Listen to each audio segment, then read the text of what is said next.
എല്ലാവർക്കും പുതിയൊരു വീഡിയോയിലേക്ക് സ്വാഗതം. ഇന്ന് നമ്മൾ തയ്യാറാക്കാൻ പോകുന്നത് കാട റോസ്റ്റാണ്.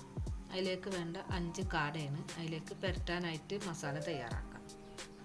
മുളക് പൊടി 1 സ്പൂൺ, 1/4 ടീസ്പൂൺ മഞ്ഞൾപ്പൊടി, കുരുമുളക് പൊടി 1.5 സ്പൂൺ, ഗരം മസാല 1.5 സ്പൂൺ, ഇഞ്ചി വെളുത്തുള്ളി പേസ്റ്റ് 1.5 സ്പൂൺ, ആവശ്യത്തിനുള്ള ഉപ്പ്,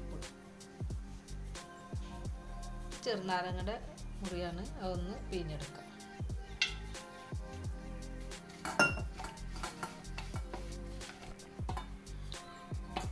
ഓരോന്നെടുത്ത് നമുക്ക് മസാലയൊക്കെ നല്ലപോലെ തേച്ച് പിടിപ്പിക്കാം.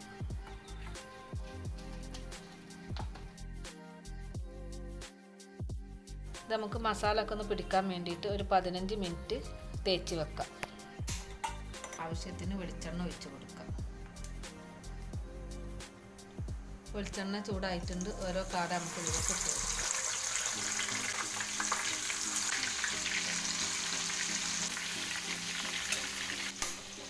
കാട ഒന്ന് വറുത്ത് വരുമ്പോഴേക്കും നമുക്ക് അതിലേക്കുള്ള ഗ്രേവി തയ്യാറാക്കാം. അതിന് ആവശ്യത്തിനുള്ള വെളിച്ചെണ്ണ ഒഴിച്ച് കൊടുക്കാം. അതിലേക്ക് വേണ്ട 2 സവാള അരിഞ്ഞെടുത്തതാണ്, അത് വഴറ്റിയെടുക്കുക.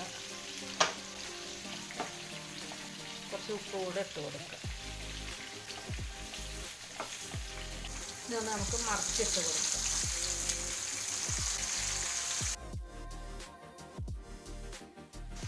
സവാളൊക്കെ ഒരുവിധം വാടി വന്നിട്ടുണ്ട്. അതിലേക്ക് ഒരു തക്കാളി അരിഞ്ഞത്, 4 പച്ചമുളക് ചെറുതായി അരിഞ്ഞത്, ഇഞ്ചി വെളുത്തുള്ളി ചതച്ചത്, അതുകൂടി നമുക്ക് ഇതിലേക്ക് ചേർത്ത് കൊടുക്കാം. കാട എല്ലാം നല്ലപോലെ മുരിഞ്ഞ് വന്നിട്ടുണ്ട്. ഇനി നമുക്കിത് ഓരോന്നെടുത്ത് മാറ്റാം. ഇതിലേക്ക് ഒരു വിധം വെന്ത് വന്നിട്ടുണ്ട്. അതിലേക്ക് നമുക്ക് കുറച്ച് കറിവേപ്പില ഇട്ട് കൊടുക്കാം. ഇതിൽ സവാളൊക്കെ നല്ലപോലെ വഴന്ന് വന്നിട്ടുണ്ട്. അതിലേക്ക് ആവശ്യമായ മുളക് പൊടി ഇട്ട് കൊടുക്കാം. 1 സ്പൂൺ മുളക് പൊടി, 1/4 ടീസ്പൂൺ കുരുമുളക് പൊടി, 1 സ്പൂൺ ഗരം മസാല, 1/4 ടീസ്പൂൺ മഞ്ഞൾപ്പൊടി. നമുക്ക് 1 മുറി തേങ്ങയുടെ പാലാണ്, അത് കൂടി ഇതിലേക്ക് ചേർത്ത് കൊടുക്കാം.